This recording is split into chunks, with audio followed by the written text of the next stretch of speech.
Good evening from Swansea, wrestling fans. I'm your host, Ben Allison, and you are listening to Wrestling Republic's daily broadcast, your one-stop shop for professional wrestling insight, news, and reviews on a daily basis. And it's the weekend preview. And as always on the weekend preview, it's a stacked show. We got a lot of topics to talk about. We got SmackDown, Free Agents, and of course AEW Collision, the Continental Classic, Blue League. Essential, final week of things in that league. It's going to be a very exciting show. And for an exciting show, you guys know the drill. I need an exciting panel. So let me firstly introduce the co-host, Clark Taylor. Clark, how are you? I'm doing so well, man. I'm stoked to be here as always. Happy Friday, everyone. Happy holidays, everyone. More importantly, dude, we got SmackDown. We got Collision to break down, a little bit of Continental Classic action. I'm just fired up about it. We got plenty of wrestling on the way to Christmas, plenty of wrestling on the way to New Year's, plenty of wrestling post-New Year's. I am stoked about all of it, man. Absolutely. It's going to be a fun time. It really, really is. And of course, on the 24th, Christmas Eve, we have the Christmas special of this show. A year of us doing this podcast. It's going to be a great, great show. I'm very, very excited for it. We're going to be having a lot of fun. But also joining us here today is Anthony Ricciardi, the head of opinions here at Wrestling Republic. How are you, Anthony? Doing all right. Finally finished a piece that will be going up on the site on Sunday about CM Punk, which should be a fun piece, a satirical piece. There's a lot of wrestling for the rest of the year, which really messes me up putting together my 25 matches of the year. Usually by this point I could kind of finish it. But, World's End got thrown in there, so that's going to be delayed. But a lot of wrestling to talk about today, and I'm looking forward to it. Absolutely. Thank you, Tony Khan, for giving us even more work to do. We're only joking. We're very excited for World's End next weekend. It's going to be a very, very enjoyable show in a time where, usually between Christmas and New Year, well, to be honest, until, the middle to end of January, there's next to nothing that happens in wrestling. So it is kind of nice, actually, that there is something to look forward to next week. But last but certainly not least, we have Shad joining us. Shad, how are you today? I'm doing good, Ben. Definitely excited to talk about this weekend in wrestling that's coming up, and it's the holidays, so happy holidays, early Merry Christmas to everybody. Let's get into it. Absolutely. And somebody is rightfully kind of correcting me in the comments here where I said there's usually not many major wrestling events between, Christmas and mid-January. Of course, Wrestle Kingdom in between. I'm very excited for that. And like Samurai Wrestling _347 on Instagram is saying, Okada versus Danielson is gonna be a banger. I could not agree more. But do you know something else that I think is gonna be a banger? All these Mustafa Ali fights, which are coming up, because of course he was named, he was released from WWE a couple of months ago now, and his 90 days are up. He is now a free agent. He can go wherever he wants. He can do whatever he likes. And what does he want to do? He wants to do a world tour. And this guy, the day that he was, the day that his 90 days was up, he was announced for over a dozen shows across the globe, from UK to Mexico to America, of course, to Paris, France. This guy is going to be busy over the next month and a half, right? Because that only takes him up to mid-February as well. It is absolutely crazy. He's taken the presidential gimmick, to a whole other level, saying that he doesn't want to be president. He wants to be the leader of the world. He wants to be the leader of professional wrestling because he thinks the current leaders are corrupt. And one of those names which he chucked out there in that video was Kazuchika Okada. Okada versus Ali. Give it to me. I don't care where, I don't care when. Just give it to me because that is gonna be a banger of a bout. But Clark, tell me your thoughts on this. What are your thoughts on Mustafa Ali being a free agent now? And I mean, this World Tour he's going to be doing. I am so excited for this. It is going to be so much fun. I'm a huge Mustafa Ali fan. I love the gimmick. Shout out Chicago also, by the way. I mean, I'm just saying, like, I'm a Chicago guy myself. Ali's a Chicago guy. The two that stuck out to me that I'm so excited about. First, in Chicago, he's got one that he's headlining against Gringo Loco. I'm fired up to see that one. Gringo Loco, I think, is super underrated and is just awesome bell to bell. And then my favorite is they're going to turn around in LaSalle, Illinois. He teams with Gringo Loco against Vikingo and Penta El Cerro Miedo. I will go out of my way to watch that match in Ali's home state of Illinois. And I'm wondering if maybe he can garner some heat with this presidential thing, because nobody has more heat in the Tijuana scene at AAA than Gringo Loco. Bringing the presidential gimmick along, Gringo Loco only has to walk out into that ring in a AAA event in Tijuana with an American flag, and it is nuclear heat. You add on the presidential gimmick with Ali and pair them together in the future, whoo, that could be some fun matchups. I'm just going to have to correct one thing. It's a fatal 4-way, not a tag match. Oh, I thought he was teaming with. It is a fatal 4-way. Okay, I was confused there for a second, but I would actually love to see those two team up in AAA. That would be amazing, especially given the gimmicks. Yeah. Either way, my point still stands on that. But that great point. It's actually kind of funny. I actually have the posters pulled up, and it's it's small print. I'm seeing the second verses. That's and third now. That's my fault. But either way, those two matches stood out to me. Immediately. I'm not saying that the others aren't great, but those are exciting. I know you didn't really ask about the Riddle thing, but signing with ML. We're gonna get onto that. That's the next one. Okay. Sorry, I didn't realize we weren't doing both at once. I didn't realize we weren't doing both at once. I'm sorry. The Ali tour, I couldn't be more excited about, and both of those matches. I mean, dream scenarios last year if you're a big WWE fan, because you can't see workers that good work with Ali outside of the WWE. Not that there's not high quality workers in the WWE, but we're going to see the matches. Yeah, no, absolutely. You're right. It's going to be very exciting. The Instagram comments are very excited by this. I mean, we got Beadle Chris saying, will Mustafa Ali be signed by TNA? And then maybe face Josh Alexander. I mean, would you like to see that, Clark? I'm not sure. I think given the world tour scenario, that a logical thing, if All Out's in Chicago again, you have a Chicago guy like Ali. I think that's where we see him sign. I think he does an independent run a la Matt Cardona, where he kind of tours like this. But unlike Matt Cardona, he settles on a spot. And I actually think that spot is eventually AEW. And I think that debut happens in Chicago at All Out 2024. I'd prefer it. TNA. Hometown. I understand that. And I'm not even coming at it from a where I think he fits the best spot. That's what my gut tells me, that makes the most sense. If All Out's at the United Center again, you got a Chicago kid to perform in front of a crowd like that at the United Center, and to be the big signing in your hometown building is different than, to be the big signing in any building, right? And it's true, but their roster it doesn't so guarantee bloated. you a push, and the roster's so bloated. I completely understand it, but Mustafa Ali, Chicago will go ballistic for him if it gets to September, and that's just why my gut tells me that that's going to be the case. And we got Bobby Petito saying the match, which I'm personally very excited about. Mustafa Ali versus Leon Slater. Progress Wrestling, January 28th. I'm hyped. I might need to go and try and see that match if I can. But him versus Brian Keith and Michael Oku. Mustafa Ali, Michael Oku. Again, give that to me, please. I feel like that's something maybe Rev Pro would do. But what about you, Anthony, right?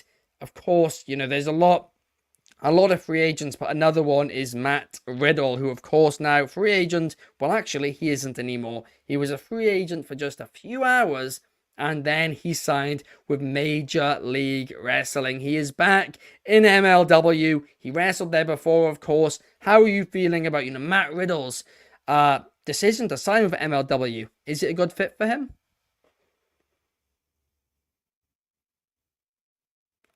Oh, you're muted, Anthony. Yeah, there we go. Sorry about that. I gotta be honest. Riddle was somebody that I thought WWE was going to let go of multiple times because of the PR issues that he creates. I'm a little surprised somebody would sign him that quickly. I don't. It may backfire on MLW, but they're so under the radar, it may not matter. Realistically, to me, I think out of the people that are free agents now, the most desirable one is Ali. Ali is easily the most underrated one. I think in a lot of ways he could be like Swerve was when WWE released him. That was a backfire because you could see how well he's doing in AEW now. Uh, Realistically, I think he's going to go the Cardona Cody Rhodes route, where he got out of WWE and is doing the tour. I do think he is going to settle. I don't want him to go to AEW because I feel like, other than that initial all out pop moment, he's going to get lost in the company. How many people have we seen them announce going, oh, this is a big signing? Keith Lee, Ruby Soho, all these people, and they're not doing anything or next to nothing. I think you could build as part of the rebrand of TNA. He fits the X division. He could be a world champion there. There's a lot of things he can work with, and we know they're willing to spend money now. There was the rumor that they offered Ospreay $1 million that he turned down, roughly. Yeah, That is the supposedly. But so if they got that kind of money and then they're in the running, whether it be Okada or somebody, they got money to play with. So I really think he could really be showcased the most in TNA. Personally, I agree. No, I do agree with you because, like we say, the AEW roster is bloated, but TNA is in a position where, they're I guess the real alternative at this point. And I mean alternative against the mainstream. The two big companies, obviously WWE and AEW. TNA is trying to, become the third. And they're really fighting hard. They're investing in their production, and it's going to be exciting. And signing somebody like Ali is a big thing. I've never seen a company have to reinvent itself as many times because of roster turnovers or management turnovers, but they seem to be on the right path under Scott D'Amore. Scott D'Amore seems to know what he wants to do with it, and it does feel like an alternative. It does feel like, hey, we're not trying to compete with WWE. We're not idiots. We know we're not going to beat them. We're not going to beat AEW. We're doing our thing. That's what we're focusing on. And I think some of the talents are seeing that, of going, okay, if I go to WWE, that's a packed roster. If I go to AEW, another packed roster. I'm not going to get a chance to be showcased the way I want to. Let me make a mark here, and then let the other two come and beg for my services again, or do something like that. I think that is the smart play for Ali if he really wants to just be showcased, because I don't think it's about the money for him. I think he just really loves doing it. And I think AEW, TNA will pay him a decent amount of money. Plus, he could still do the indies, so we'll get that money too. No, it's true. And with the, his 2024 schedule, I'm sure he'll be earning pretty much as he was on in WWE because the amount of shows he's doing, and I'm sure his post-release rate isn't that low. Look how much Cody kind of set the path that eventually Cardona followed and all those other ones. So, like, the moment they left, they became indie stars, and they were really exploring it. And Ali, I think, could do really well in what he's doing because he's finally going to get showcased. I absolutely could not agree more. We got Vic Sagar in the comments. Hi, what's up? Welcome to the chat. But last but certainly not least, Shad, what about you? Matt Riddle, Mustafa Ali. There's quite, a few very interesting free agent names out there right now. Yeah. How are you feeling? I'm feeling good, man. I not to, copy what you guys are saying, but I share a lot of the same feelings. I think Mustafa Ali, I've said it many times on the podcast. Y'all know I'm a big fan of him, and I love to see his vision embark and come into fruition and have all creative control of what he wants to do. No restraints. I think he's going to absolutely knock it out the park in the independent circle. And I'm definitely excited to see him versus Speedball Mike Bailey, which also got announced. I'm a big Speedball fan. I think he's an incredible worker. They're going to be wrestling at like 900 miles per hour. It's going to be great. Matt Riddle to MLW. I think it's a good signing. He's got lineage in MLW before he came to WWE. I'm excited to see him versus Fatu. I think that's going to be a great match. Now, I'm excited for a few of these free agents that are left, and I'll give you two people specifically, or three people specifically. One, Mace and Mansoor. I think these Oh, guys had a little. They're starting a little stint at Deadlock Pro Wrestling. They came out last week. They're gonna have matches. I think those guys have a lot of charisma. I think they did really good with the Maximum Male Model stuff, giving bad gimmicks to them, even with Retribution. And I think they're good wrestlers. I think this is going to be a great opportunity for them to fully develop and become their own characters. And don't be surprised if they got people calling them up from AEW or even WWE in a year or so saying, hey, we want you back, recreating themselves. But the person that I am most excited for, because this is one of the most underrated wrestlers of all time, is Shelton Benjamin. I think he's a person yes. that is completely under the radar that no one is given enough credit to. And AEW, if they were to call him, that's a veteran they can add to their locker room. That's a person that can still work. Let's not forget him and Suzuki Goon back when he was on in New Japan. Like, he can really do all he needs to do at the end of it, man. I know Charlie Hart still wrestles, if I'm not mistaken. Maybe the world's greatest tag team could have a little bit of a run. I think it's a fun time for Shelton Benjamin to kind of give us a couple, maybe a farewell tour for him as a wrestler in the Indies. I'm sure he'll maybe come back to WWE as a Hall of Famer at some point.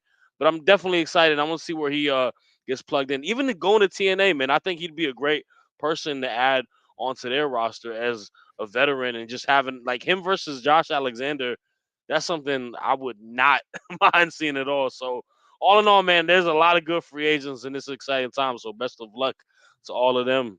They all gonna kill it. You really are right there, though, Shard. He is honestly one of the most underrated, talents in professional wrestling. And now, hopefully, he has, another chance to once again prove everybody why he is so great. And also, like you said, Mason Mansour, I'm excited. These two have just been getting so creative since their release, and now they can, finally bring that back to a wrestling ring. Hmm. It's gonna be great. I really do think it will be. Another two, Emma and Riddick Moss. And Bobby Petito thinks they go to MLW or TNA. Perhaps that's another one. Elias is another one I Oh, forgot was a free agent too. yeah.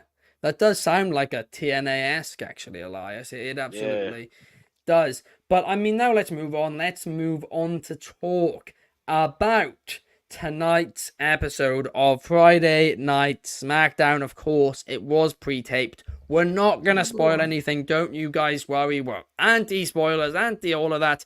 We haven't even looked at it ourselves. But Wouldn't even think of it. disgraceful those who do. But Ridiculous. Tonight, Bobby Lashley will be facing Santos Escobar in the semifinals of the United States Championship, number one contenders tournament, with, of course, the winner facing Logan Paul, presumably at the Royal Rumble. This is exciting. It really, really is. And this is also a match which I kind of think could go either way, right? Because I personally don't think either of these guys are actually winning the tournament. So I think whoever goes forward is going to lose. But even still, I'm going to predict Bobby Lashley. What about you, Clark? That's actually a shame. I was kind of hoping you'd pick Santos because I was fully prepared to go on a pro Bobby Lashley rant, and I'm gonna do it anyway. I love Santos Escobar. I think he's amazing worker. I think he's done an amazing job of building himself. I like the heel turn, But Bobby Lashley could tie Santos Escobar in a pretzel, pour salt on him, and powerbomb him any day he wanted to. If there's ever been a time where we were going to squash a really, really talented wrestler and actually push Bobby Lashley the way he should be, the most physically gifted guy in the entire company outside of Brock Lesnar, and not close, let's do it. I mean, come on. It's the U.S. title picture or whatever. We've had Gunther as a dominant champion or whatever. Bobby do the same to Gunther that he would to Santos Escobar. If we're really talking about Bobby Lashley is a physically imposing freak of an athlete, and I mean that as a compliment. People do not move as fast at that size with that much muscle and that much flexibility as Bobby Lashley. Humans, athletes do not. And for him to consistently feel like start-stop-ish over the years, knowing how strong he is as a legitimate grappler, as a legitimate BA, for lack of a better way to put it, right? As a legitimate, absolute stud, bell to bell.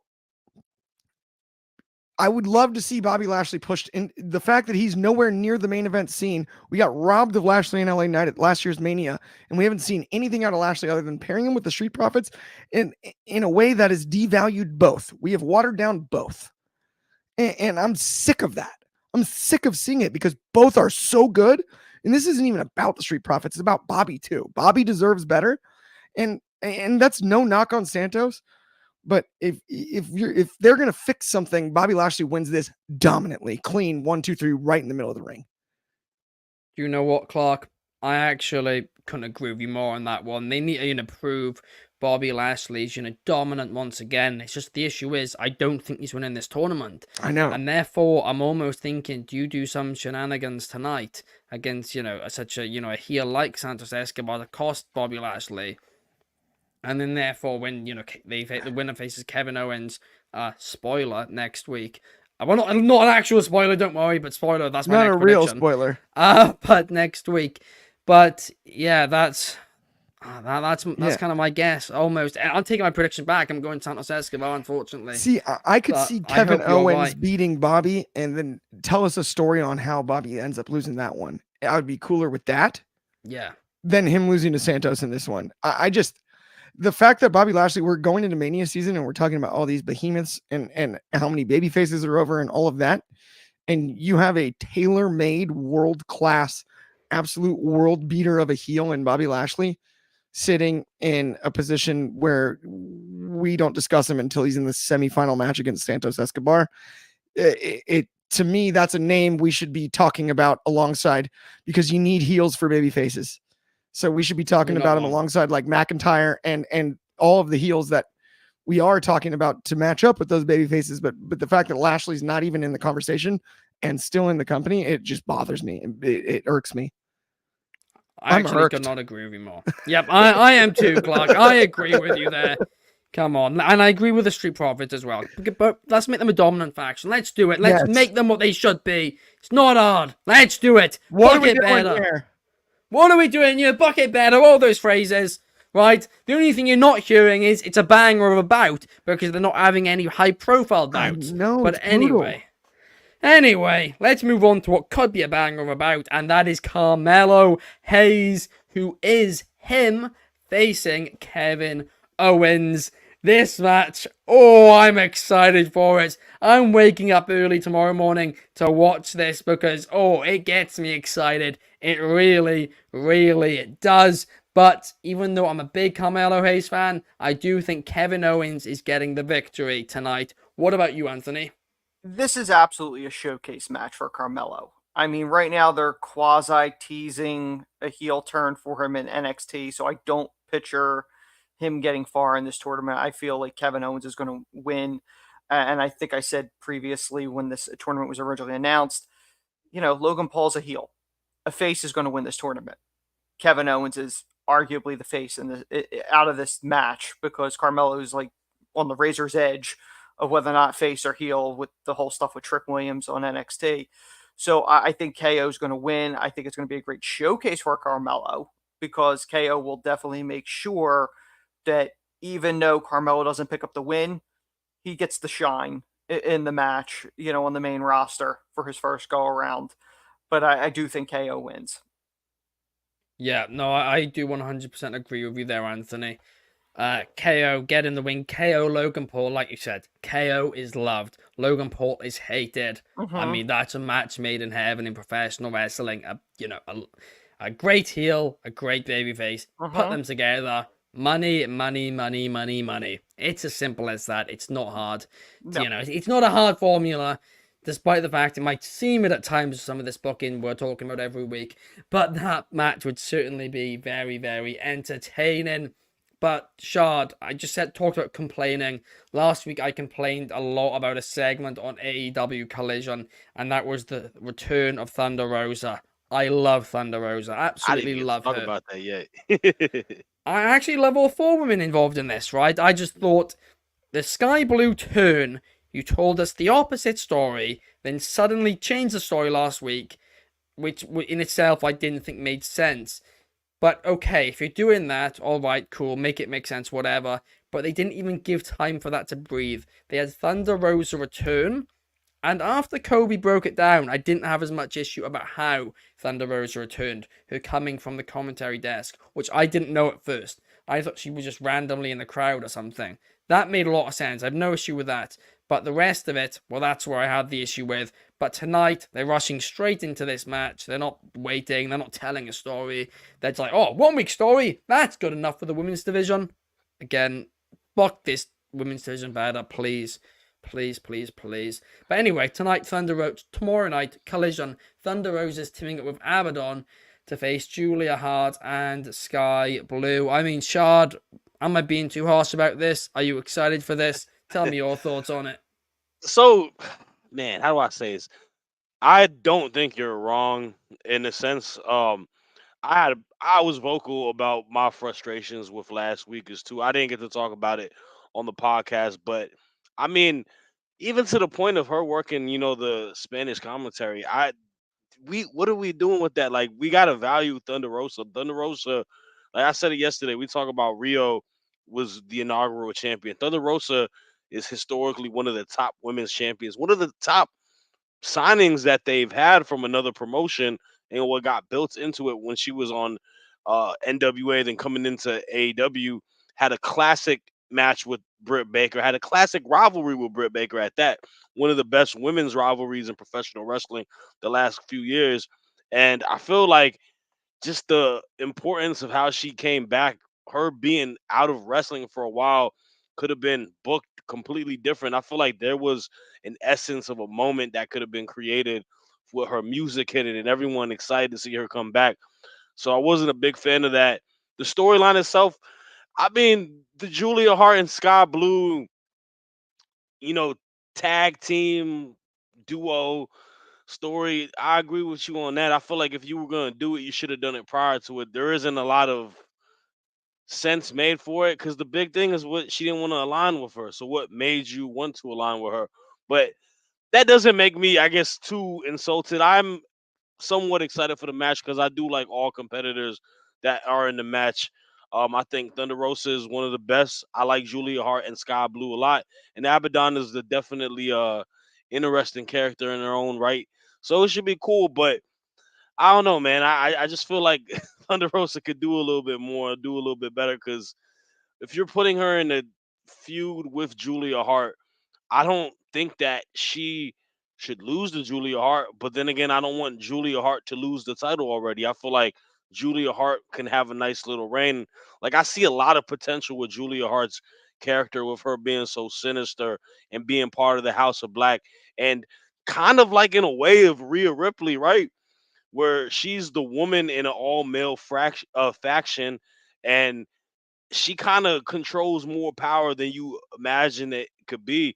I feel like there's so much of a telling story on that, but putting her already off the bat with Thunder Rosa, if Thunder Rosa loses, you're even knocking her down even more a peg. So I wish it was booked better, but it is what it is. No, I do. Again, I agree with you on that as well. I do agree as well. Julia Hart has a lot of potential. I've been saying it for ages now. Same as Sky Blue. Same with, I mean, Thunder Rosa was always great. And I think Abaddon has, some untapped potential there as well. Sure. It's just, We just gotta see her on TV a little bit. It's the same thing I we said need to tell with stories. Rio. It's like it's a lot of stop and go with those two. I see them on like for Abaddon. It was always the case where she'll get a title shot when it's Halloween because it's themed with her character.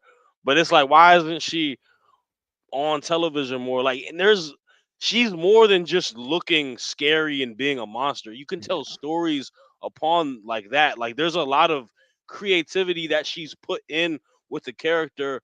Let's tell the story of that character and let's position it in storylines. Like there's a lot of interesting women on the AEW roster. It's not like they just have a bunch of cookie cutter characters. They have people that are different sizes, different styles, different, presence. Like you can tell those stories and mesh it all together, but you just gotta give it time, like you said. And do you know what the biggest difference between them is? The difference in time they get compared to the men. That's what it, realistically is. Whoa. Well, it's 1/5 the amount of time, and in WWE it's 2/3. So I mean, no matter how you look at it, which is at the word on Raw And on currently, That's almost like all half. time? and on NXT, it's like 60-40 for the women to be on TV. Clark, you can't even compare it. You really can't compare it. It's not a debate to be had. Factually, they get less time than in any other women's division. And when it started, right, I'm gonna go on a rant again, apparently right now quickly. When it started, Kenny Omega and Tony Khan got up on that stage and they said that hey, they're not giving enough time to women's wrestling in WWE. Well, guess what? They were giving more then than you are now. So that's the statement on the you matter. are. Wait a minute now. Hold up. No. Wait a minute. I'm not No. giving any time here. And not only that, we're talking about 6-4. So you. I and meant now as you're in making me do AEW. math. He's saying it's AEW. We're talking in 6 the hours Not a you. week of live television to 4 hours a week of live television. And then Rampage is clearly Oh, taped. come on. No. And so you have 5 to 6. And if you actually do the math on that, given less time, it's harder to actually. No, but it's achieve a ratio. percentage. It's not. No, it's not. It's not. It's very simple. Give the women as much time That as was the men. just math. It's That was not just a math. hard. But- That's not. A ratio's got nothing to do with how many hours of TV you have. Whether you have 1 hour or Wait, if you 5 have hours more, of television, if you have more the time, is it ratio. not easier to allot time than if you have less? No, Or it is that should be. that's even. not human nature? Or It's not. It should be closer than it is. And if they were claiming, like they were, that it was wrong how much time that WWE were giving the women, then they are the biggest hypocrites out there. So That's you're what I'm telling saying. me it's not more difficult to book 6 hours of time than it is 12, or right? Of course it is, but it doesn't matter. You need to say, okay, we're giving the women more time. Unless you just don't care about the women's division, which is clearly half of their fault. 7 hours of time. Yeah, there you go. You're solely saying. Hold up, wait. You're solely saying main roster versus AEW roster, right? 6 to 5. 6 to 5, and it's substantially more time on WWE's 5 hours. Two-thirds, six- two-thirds, and then I heard 1/5 from Ben. So like percentages wise, you're looking at Overall, that is 20%. Although Raw in recent weeks Right. is close to 50-50. You're looking And at NXT 20% versus 33%. Across the year is only 13%, slightly ahead for Bill. 13% more time allotted in WWE with an hour extra a week to play with. That's all I'm saying. No. 30% extra per hour. It doesn't matter how many Not hours you 30 have. second- It's 30% more per hour. No, if it's so. Wait, you're telling me the women on WWE are booked 2/3 of the time allotted, or Of is an it hour. 1/3? No. The men This is are like buck a Steiner. 2/3. This is like a 2/3, so Steiner. 1/3 for the The women. men right? are buck 2/3. It's Which not is- even what is WWE. what is 1/3? Raw, it's getting close in the 33%. last What is month. 1/3? 33%. What is 1/5? 20%. So 33% of 6 hours is allotted to the women, and 20% of 5 is allotted to the men. Okay, but I can do okay, I math. get what you're on It's a about joke now. about me as far as math is concerned. Well, Chris Leclerc is sticking up for Abaddon saying she was injured. That's a good point. I mean, She we're just not get, on is about she getting Abaddon injured specifically. every? Does she take an injury every year where she can Does only that have wrestle anything to do with the Halloween? booking? And magically get better every Halloween as well. I mean, that's interesting. Anyway, we don't have time for this because we got to get into this Continental Classic, which I am actually very excited for. Continental Classic final week in the Blue League. I mean, I couldn't imagine them putting this much time into, I couldn't imagine them doing a Continental Classic women's version, could you, every week? That they wouldn't do that. But anyway, it'd be fun if they did that. it would. I hope they do. But I mean, and when they do the women's Owen Hart, they put half the women's matches on Rampage instead. But anyway, I'll calm down. I'll calm down. All right. Well, does As long that as count as towards long the as long percentages or as no? long as Rio wins, man, that's all that matters. But anyway, tonight it's a bit of a headache, guys, but it's going to be fun. Every match matters a lot. Andrade El Idolo facing Eddie Kingston, Claudio Castagnoli facing Bryan Danielson, and Brody King facing Daniel Garcia. Now, here's the interesting thing: Bryan Danielson and Andrade are the only ones on 9 points currently. Everyone else, apart from Daniel Garcia, is on 6. Daniel Garcia is on 0, so is mathematically eliminated already. Everybody else can still qualify. Now, it's an absolute headache to work it all out from here, but I think they're going to go with the easiest, solution to this and do Eddie Kingston beats Andrade, Danielson beats Claudio, and then Daniel Garcia doesn't finish on 0 points, he finishes on 2 points because I think he will beat Brody King. 3 points because he'll beat Brody King. Now, because Brody King will lose, that'll mean Eddie Kingston will qualify, and of course, so will Danielson. That is my prediction, Shard. What is yours? So, your point seems very logical, and it does make a lot of sense. I'm gonna go get the easy one out the way. I got Danielson winning tonight. I think it was kind of a no-brainer. I think he's the favorite going into it. I got Eddie Kingston winning his match as well. And I got Brody King winning his match. So in my position, I am seeing a Danielson versus Brody King match in the final for the Ooh, Blue League. Now wow. I know everyone is really big on Eddie Kingston, and I'm a big Eddie Kingston fan myself, but I feel like it's kind of telling to the story where he's done all enough to get to that point and another hurdle comes and he loses that title. And it maybe continues an opportunity for him to get back into the running and compete for whoever does win this title and try to win that title back. But I'm all for wanting to book people that are new potential superstars in this division. And I love it with Swerve on there. On this side, I like Brody King a lot. I like him a lot. I feel like there is something very dominant as him as a heavy. I think he brings a great element. And I feel like him and Danielson having a match to the finals, it's a it's a David versus Goliath story. It's a big hurdle True. with the injuries that he has to try and overcome to get to the championship for the Continental Classic, and I'm excited for it. So I'm gonna go with those as my winners. I might be wrong, but we'll see. I'd be heartbroken if you are right about that. I really want to see Eddie in the final, but what about you, Anthony? How are you feeling? Who do you think will be in the finals of the Blue League?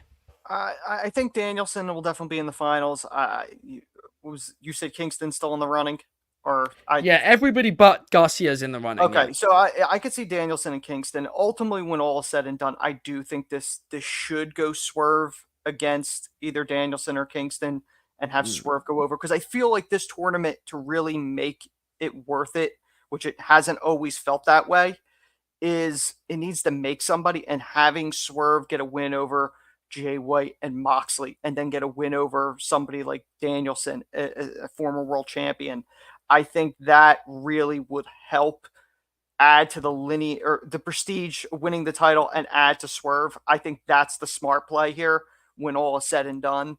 So realistically, I think Danielson and Kingston, or Danielson and Brody, I think either one of those could work. But realistically, my mindset is Swerve should win this whole thing. Yep, I mean, I agree with you. I really, really do. And I also agree with Bobby Petito saying Eddie Kingston is going to win the Blue League. I agree. I want Eddie Swerve, with Swerve going over, just like you do, Mm-hmm. Anthony. I think that would make a star, like you said. And he's got so much momentum right now. And for Eddie to, be down so bad at the start of the tournament to then work his way all the way back up, all the way to the final, and then have Swerve beat him. I think that's great storytelling as well. And you know me, story is king. But go on. Sorry, go ahead, Anthony. Go No, ahead. no. The only other thing, like you mentioned about Kingston, it reminds me a little bit of a couple years ago, the Drake Maverick thing, where technically he was released, but he was trying to win the cruiserweight title to maintain his job, and everyone expected in the finals he was going to win the thing and didn't. That's what it reminds me. That's what it would remind me of if Yeah. that's where they go. No, I like that. I really, really would. But what about you, Clark? A lot of matches tonight, a lot of the possibilities. We're talking Bit the Blue difficult to get your League. head around, but what is your prediction for the Blue League fight? We're heading into the Blue League final. I'm stoked. I'm going to quote the Joker from The Dark Knight and say that some people just want to see the world burn. And I called Ty in the Gold League. You did. And I knew it. And I have done the calculations. I have looked it through, and it's going to get gnarly tonight. It is going to get gnarly because we have Castagnoli pick up the victory against Danielson, tied 9-9. Oops. Then we've got Eddie Kingston joining the 9 Club, going over against Andrade El Idolo. And then, sorry, not to quote, dude, there's my car. I can see, dude, I where's can my see car? where you're going, yeah. But, Oh, no. and then Brody King is going to be the interesting one because he picks up the win over Daniel Garcia, which I feel terrible for Daniel Garcia getting blanked here. But the tiebreakers, if you go look at the table, it starts to get muddy. And sometimes I like to play in the mud. We have a 3-way in the other league. Why not 5? Why not 5? Let's play in the mud. Let's have some fun.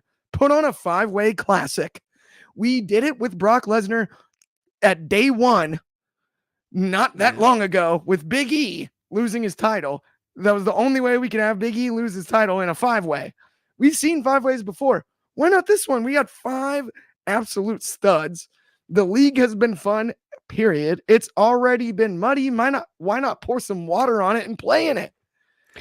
I'll tell you why not. I'll tell you why not. There's 2 reasons. One, Daniel Garcia. You said already you feel bad for him losing, finishing with no points. It's even worse if he finishes and he's the only one who doesn't advances. But secondly, I'll tell you why. They've done a 4-week tournament to give us a 5-way to knock out one of the guys. Let's do it though. Social media is gonna go nuts. If this was like 5 years into the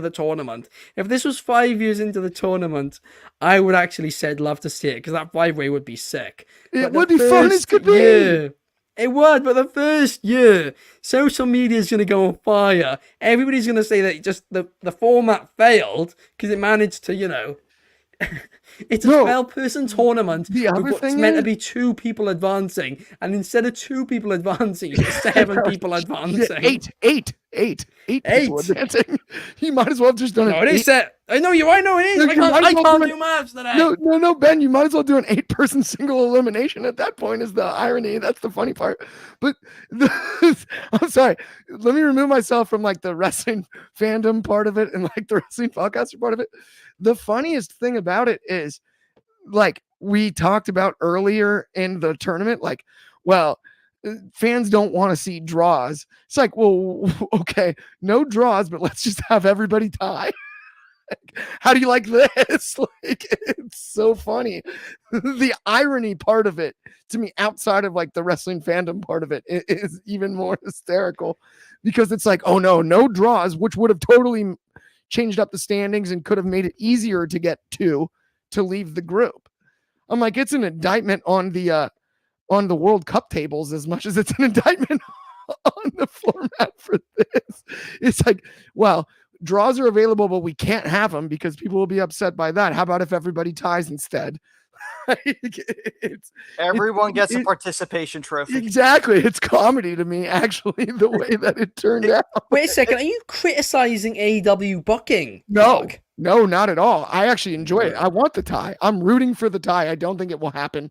I mean, it would be hysterical to me. It's just a scenario I really did want to lay out. I do not actually believe that that's how it will go.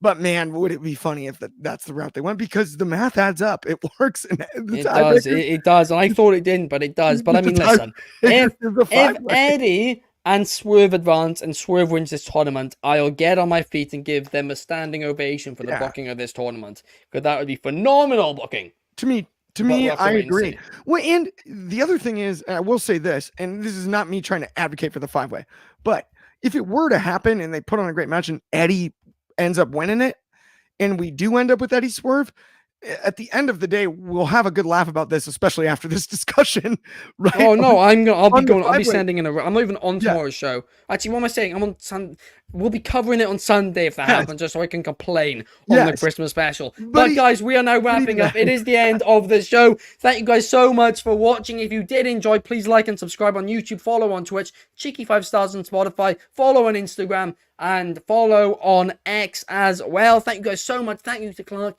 thank you to Shard, and thank you to Anthony for joining me here today. It's been a fun show, and we will see you guys tomorrow.